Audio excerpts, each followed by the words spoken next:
You want me to start? Let's see it. Okay. I want you guys to start. Mine's pretty bananas. Okay. Mine goes off the Seattle Kraken narrative because, they've messed up the expansion draft, blah, blah, blah. Okay.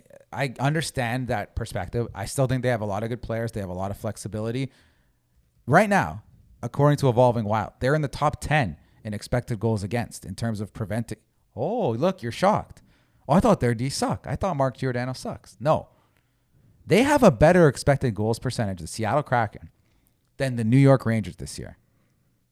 How many more points do the New York Rangers have than the Seattle Kraken? Someone tell like 25. I think it might be more. It might be like 30 points. I don't know. It's crazy. I'll look it up. That shows you how unbelievable Igor Shesterkin's been. Igor Shesterkin right now has a 941 save percentage. He's played a significant 35 game sample size. That in itself can be a stat surfing. But I just want to reiterate the goalie situation, right? They signed Grubauer. They're thinking, oh, he's going to be our solid starter. We don't have to worry about it. I know we drafted 3 goalies, but we're going to sign Grubauer. That was their worst mistake, by the way. Okay, so the difference in points between the Rangers and the Kraken, 71 compared to 37. What? The Kraken have 37 points this year. But here's the difference. It's not as simple as this, but as a team, Seattle is getting 887 goaltending this year. Igor Shesterkin has a 941 save percentage. His save percentage is 0.05 better. Like I've never seen anything like that. 940 versus 880. That's unbelievable, the difference. Yeah. And a lot of people are touting New York as like, oh, that'd be a tough team to play. I think New York is massively overrated, and they're being carried by one of the best goaltending performances we've ever seen, straight up. Price, Theodore, Hasek. Like, that's how good this is right now. Mm-hmm. I think he deserves props, and I just want to reiterate, Seattle can't score. They don't generate a lot of offense, but defensively, because what if Adam Larson becomes available for Seattle?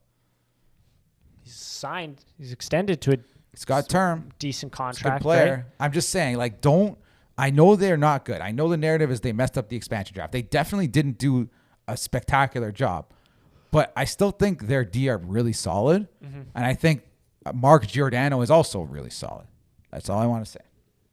Okay. My main stat surfing is how do they have a better expected goals percentage? I like Jamie Alexiak too on their D there. Vince Dunn is not a bad player as well. He's a pretty good player as well. People love Carson Soucy. He's a good third pairing, big guy, hard shot, I believe. Don't quote me on that. But yeah, the Seattle Kraken have just stunk this year. The Rangers do have 17 more goals than them this year. I don't know how many games played, what the difference is, but that's quite an interesting one. Yeah. I was watching a little Shesterkin on Saturday against the Penguins there. This guy, it looks like he's playing a league below him. Just the way he's positioned and how quick he is. And then, as I've mentioned before, Kevin Woodley did a great job outlining this on several podcasts. When he's on his knees, he looks like a hovercraft, how well he's able to just transfer his weight in the butterfly there and just push across and make saves that way, right? It's funny because I think his 2 worst games of the year both came against Calgary. So Calgary fans probably don't have the highest regard for him, and also on top of that, his contract is looking good. Oh, primo. Man. Absolutely primo. Yeah. So. And just a little tangent on that as well, just more about the Seattle. Part of the reason why they're obviously not doing so well in the standings is because, like you said, their goaltending has been subpar this year. Their goaltending's been, I think it's 8. They're averaging around 880, 890, and that's tough. That's tough to win when you have a goalie doing that. But guess what? The Leafs have had a goalie doing that for almost since the start of January, and they've been on a 0.6, like 60% point pace. Mm-hmm. What you guys know what I'm trying? Point percentage in that stretch. What were they saying on the broadcast? They were saying how Jack Campbell is 10-4-1 in the last 2 months, despite having an 890 save percentage. Yes. And they somehow made that lower than 890. And they somehow made that an indictment against the Leafs. It's no, they're playing so unbelievably well in front of them in that case. I'm sorry. How funny is it? We mentioned last episode on the broadcast. They mentioned it. That's how I got it. That his rebound control has been spectacular. First goal against Detroit, just the juiciest, fattest rebound. And then the rest of them, he didn't have to worry about rebound control because he just straight up didn't stop the puck. So I think a little frustrating. Back to Seattle, like you said, first of all, the goaltending is killing them. I thought it was stupid to sign Grubauer after you drafted Dreger, Decord, and Vanacek. I don't understand why they did that. But they're playing exactly how the team they drafted to play. Yeah. They're a low event, suppressing shots, not that good offensively, because their idea was, okay, we're not going to take any big forwards. We're going to sign our own forwards. We're going to sign Alex Wenberg. We're going to sign Jaden Schwartz. The problem is a lot of those guys have A, been injured, or B, just kind of disappointing this year. Yeah. Brandon Tanev, another guy who played really well for them, got injured. Jared McCann was playing well. He got injured. Like, they've had injuries up front. That's their big issue right now. Jaden Schwartz played 29 games. Brandon Tanev was the best forward. He tore his ACL. Tanev played 30 games.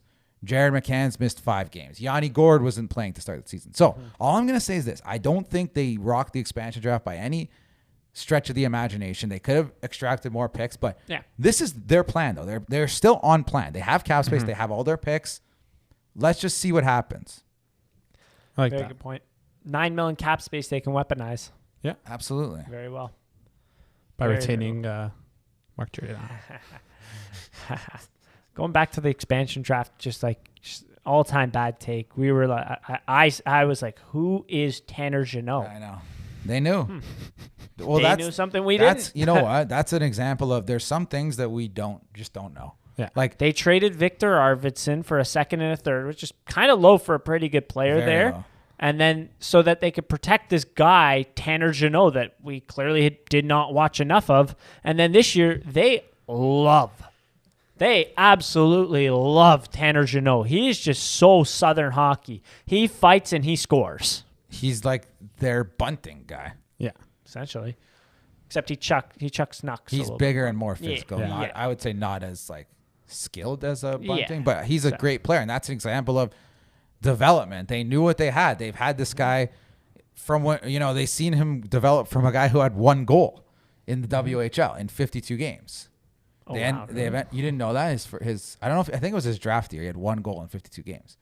Then they ended up signing him. ECHL, AHL. That's just good organizational development. He was in the ECHL last year. That's also, crazy. there's something about sometimes I do believe these bigger guys just take. You said it. Mason Marchment. When you adjust from level to level. Oh, yeah. It can be harder for the bigger guys, right? Mason Marchment. It's a great example. Tanner Jeannot. Just because you're bigger, you're not going to be able to adjust to the next level better. It's like, oh, you're bigger. The other guys will be bigger, so you'll adjust well. No, you have to adjust from playing against smaller guys to then bigger guys, right? There's a learning curve there.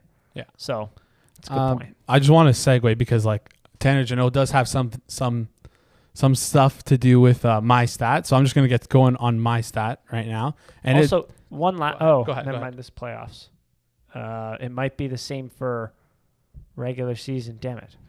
I screwed myself up here. Oh, his ozone start percentage, 36.3%. Who's this? Jeannot. Wow.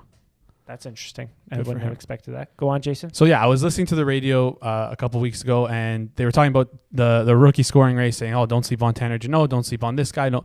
How about let's not sleep on Mr. Michael Bunting, okay? Because he is having... people are sleeping on him? I think absolutely people are sleeping on him. I think it's split. I think it's split between people are going crazy about him, and then the other half is not. I just want to say that what he is doing right now and what he's on pace for at 5-on-5 is almost unprecedented for a rookie. And I know he's 26 years old, however old he is. He's a lot older. But you know what? Let's look at the stats quickly, okay? So just this year alone, looking at the rookie scoring, okay? And we're going to do 5-on-5 because, again, Michael Bunting doesn't play a lot of power plays. For some of these guys, they almost have double, triple the amount of power play time that Michael Bunting has, okay? So starting off with Michael Bunting at 5-on-5, he leads the league in rookies with 37 5-on-5 points in 53 games. The next highest is Trevor Zegras with 27. Okay? Now, let's take away rookies for a second, okay? Michael Bunting is tied for 8th in the NHL with the most 8th most 5-on-5 points. 8th in the NHL, not against rookies in the NHL. The only 7 players with more points, Johnny Gaudreau, Austin Matthews, Jonathan Huberdeau, Dylan Larkin, Kirill Kaprizov, Matthew Tkachuk, Nazem Kadri. He's tied with Alex Ovechkin and Timo Meier. He has more 5-on-5 points than Leon Draisaitl, Connor McDavid, Mitch Marner, Mikko Rantanen, Jordan Kyrou. The list goes on. Well, he has more. You can't say, like Mitch Marner. It's because he missed 10 games. I know. He's the reason he has all those 5-on-5 I know. points. I was just going through the list there. Okay, so that's just for this year alone. Okay, and I know people are saying, okay, he's old, but let's compare him to other seasons. Okay, let's compare Michael Bunting's season so far, only 55 games in, to other rookies scoring at 5-on-5. Okay, NHL.com has a helpful tool where you can sort by rookies and only in their rookie year. Okay, so this is just within their rookie year. Michael Bunting is 17th right now of all rookies since 2009-2010 when they started keeping 5-on-5 stats for the NHL. He is 17th with almost 20 to 30 less games played than every other player on this list. He is one spot below Mitch Marner. He's also only averaging 13 minutes of ice time at 5-on-5, which is about a minute or two lower than most of these guys have. His points per 60 compared to rookies of since 2009-2010 at 5-on-5, which is when they started keeping these stats, is 3.0 points per 60 at 5-on-5. The next highest was Jake Gensel with 2.89, Brendan Gallagher with 2.88, Matthew Barzal with 2.87. So I just want to say that do not sleep on Michael Bunting. And if you're voting, just consider this man because Artemi Panarin won when he was an overager. How did you just pronounce his name? Artemi Panarin? Artemi Panarin. There you go. The bread man, whatever. So I just want to say that, like, give this guy some credit. We love what Jason Robertson did last year. Guess what? Michael Bunting is doing it better. He's doing it better, right? Yeah. Like, and Jason Robertson got a lot of Calder votes, rightfully so. Kirill Kaprizov had a fantastic year last year. Michael Bunting has more 5-on-5 points and almost more points than what Kirill Kaprizov had last year. Wow. In his rookie season. Right. So I just want to say, put some respect on my man's name. All right. That was a Thank you for coming to my TED Talk. Should we play some devil's advocate, Joe, on this or what? I mean, go ahead. It's easy to be like Leafs. Like everyone's gonna say we're Leafs bias, homers, whatever. I mean, Moritz Seider just got his 40th point tonight. But I think half of those are on the more than half of those are on the power play. He has 16 even strength points. I don't know about how he's a defenseman. I know, and he plays 23 minutes a night. He like Moritz Seider is like he's holding his own on a bad team. One of the best defensive rookie seasons of all time. Right? So I think that's going to play a lot into it, but I hope. I put a couple dollars on him. Not going to lie. If Bunting scores 30 goals and 70 points, then like wow. Then you got a debate. But the other thing is like I think the main comparison should be to Panarin because Panarin won the Rookie of the Year at 24. Yeah. I think people he won it at 24. Everyone called him old. Bunting's almost 27. Like that again, it's not fair to compare him to even a Jason Robertson because like Bunting also played a lot in the NHL already. he did. Like this is the weirdest rookie season ever. It's also and best. People are going to play that against him, obviously. Yeah. But Jason's right. If he's eligible for the award, all these stats matter. But you should. I look at like he's playing with right now the two best players in the league over the last 2 months. Austin Matthews and Mitch Marner have been the two best players in the league. Yeah. So someone might come up to you and say, "What are his stats when he's not playing with those guys?" That's a tough one. I don't know. That's the not devil's great, advocate, but he's playing the fourth line when he's not with those guys, right? That's why I also forgot to add that in there. He played like fourth line for like 15 games. So who do you think was a better player in their rookie year? So, but Panarin or Bunting? But didn't Panarin also play with some guy named Patrick Kane? I agree. Who was a better player in their rookie year, Panarin or Bunting? You could say Bunting. No, he wasn't. How many 5-on-5 points did Artemi Panarin? Just telling you. He put up 53. I've watched every game of Michael Bunting, points. and I remember watching Artemi Panarin be a much more dynamic play driver, more dynamic player in transition, a more skilled player, a better shooter. He was so fun to watch. Oh my God. Also, I think the other thing you have to consider is like, I don't think it's necessarily fair to punish guys who play on the power play, right? Yeah. Like, yeah, I get that Bunting doesn't play on the power play, but he's essentially playing on the power play when he plays with Austin Matthews and Mitch Marner at 5-on-5. That's the other argument. But I will say, I definitely think he should be in the top 3 right now. Yes, I think that's guaranteed. Those are just my devil's advocate points. Yeah. But I think you make a lot of good points. I think, again, he does a good job of playing his role, and then also he does a good job of getting out of the way when he needs to get out of the way. Yeah. Exactly. So the main point of my whole thing was just to say how like I understand that he's playing with Marner. I understand that he's playing with Matthews. He's and those having guys one are, of the best rookie seasons of all time. and like according to the numbers you threw out at 5-on-5, he's like literally a force to be reckoned with with those guys at 5-on-5. It's One of the it's been best amazing. rookies ever to then be 1 year away from unrestricted free agency. That's so wild. That's definitely playing against him, though. Yeah, I think a lot of people are going to take his age Of course. into account. I'm hoping we can sway some voters towards Mort Seider. I'm more invested in Matthews winning the Hart than Bunting winning the Calder. Yeah, for sure. I agree Because he with that. deserves it. And we talked about like the Selke thing. If you're going to talk about a trophy with Matthews, it's the Hart, not the Selke, right? 100%. Like the that's Hart like and the Rocket, baby. I'm going to tell you right now, you can rewind 3 months in June when I say this. Bergeron's going to win the Selke this year. Yeah, he should. or David Kampf. He deserves it, I would say. Kampf's going to get Selke He should. votes. We gotta somehow get him some fifth place votes. Kampf is like the what the Selke was kind of intended for. Yeah. I mean, last year, who was that guy? Glenn Denning got some votes. Yeah, that's terrible.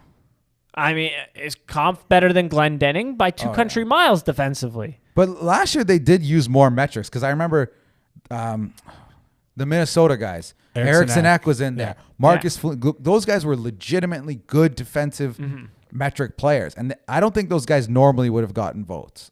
I don't. No, because everyone just sort by plus minus. Correct.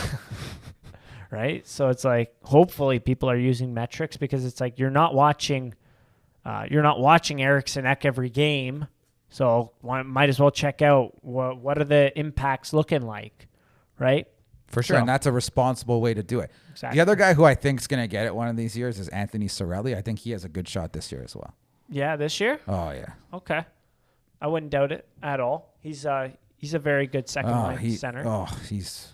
to say the least. He's fantastic. Honestly, he's one of the swings in Tampa's trajectory. Getting him, honestly, was just unbelievable how good he is. Yeah, and costed them a third-round pick. It's good drafting, good development. Exactly. All right, I wanted to get into my stat. Let's hear it.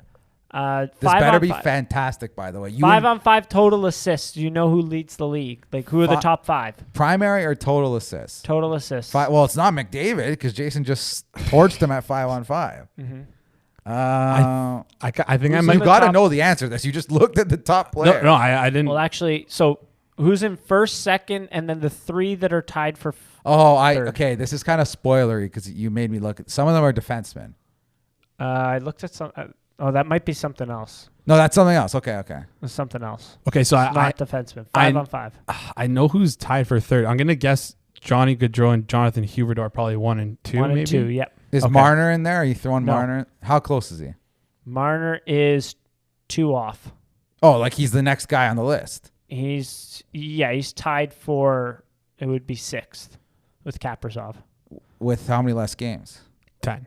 5 less than Kaprizov, 7 less than Kachuk. Oh, okay. Those are the guys he's tied with. You're Yeah. not going to give me a spoiler alert. So, okay. Morgan Riley. No. Which he is in 10th. Which is freaking fantastic. That was my part 2. There's got to be a Leaf in here. There is. Oh, I know. I know who it is. We talked about it. It's Kerfoot. Yeah. Alex Kerfoot is tied for 3rd in the league in 5-on-5 assists. But the other thing I remember is I don't want to rain on the Kerfoot parade, but a lot of secondaries in there, no? For Alex Kerfoot, yeah. But not that it matters. Like playing with Nylander and Tavares, a secondary assist is still very valuable in terms of we know how they transition the puck, and that's a lot. He's helped a lot with that. That's fantastic. Tied for 3rd is Nazem Kadri with 25. He has 18 primaries. Timu Meyer with 25. He has 12 primaries, and then Alex Kerfoot has 11. That's not. Kerfoot's not like. Yeah. It's not that crazy. Yeah, good for him. Good for him. That's why when we talked earlier today, it's like Connor Garland's a really good player. He's been a good player for a couple of years now. He makes $5 million though, and he's better than Kerfoot, I think, as a player. He's a better scorer. Kerfoot's been playing really well on the second line, and I know we want an upgrade. I don't want this guy off our team. I want him I want him when we need him. He's bringing something. Keep using him on the PK. Keep using him even if he's on the fourth line. I think he can bring a lot to a fourth line, especially if you can keep him under the cap. Right? I get if he's the cap guy, but wow, that's crazy. He's fourth. You said in the league. Tied for third. Wow. Tied for third with our beloved sweet prince Nazem Kadri. And I bet he's playing a bit less than some of the other guys. Oh yeah. Too. Yeah, per game, I bet he is as well. My other thing, 5-on-5 goals. So number one, obviously, I thought it wasn't Matt. I thought Forsberg was someone else was there. No, I think it's per 60. Forsberg is like because he has he missed a bunch of games. He has like 500 minutes and he's like crazy amount of. So I'll spoil it. So number 2 is Kyle Connor with 20. Nasty goal scorer. Number 3 is Philip Forsberg. Yeah. He has 19. He has 13 games less played than Kyle Connor. No, he's crazy good this year. Let me guess them. Let me guess them. All right. So I'm going up to number 6. Okay.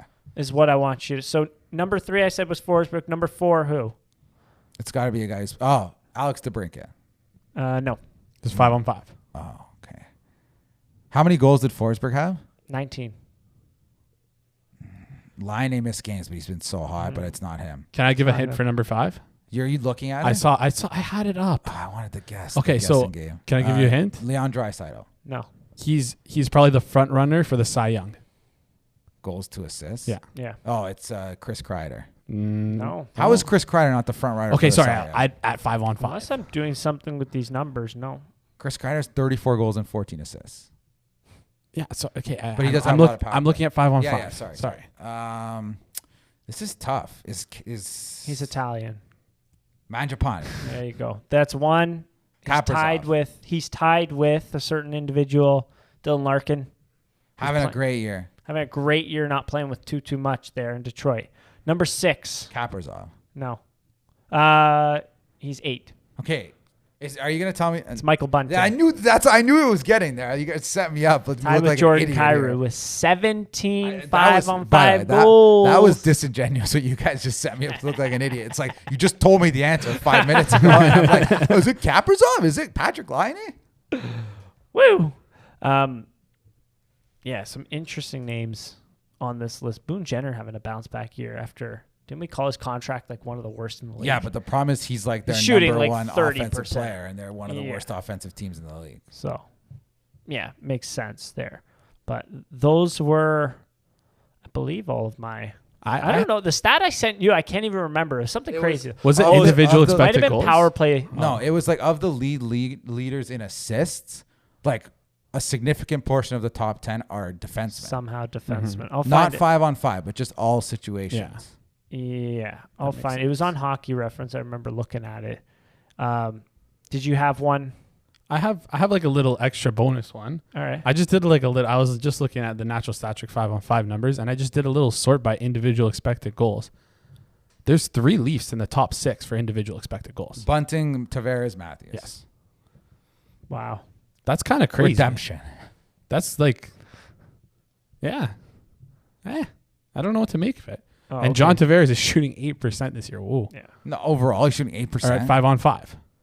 This is all 5-on-5. Okay, well, you got to qualify that because, again, John Tavares on the power play has been shooting pretty good, I would assume. Yeah. So power play assists, the top 10, the defenseman in there. Adam Fox is tied for first in the league in power play assists. Quinn Hughes is number 5. He's tied for third in the league. Chris Letang is 7th in the league. Tied with Victor Hedman and Cale Makar. That's all top 10. There's 4 defensemen in the top 10 in the league in assists in all situations right now. Wow. And none of them are Cale Makar. Oh, that's what I sent you. That's what that. Yeah. There we go. It's Yossi, Hedman, Letang, and Fox, and none of them are Cale Makar. It's because Cale Makar he missed some games. Oh, he has 18 goals. Yeah, that too. That'll help you. That's crazy. But those are some good numbers. That was there. fun. Yeah. That was a little bit fun. Anywho, moving on.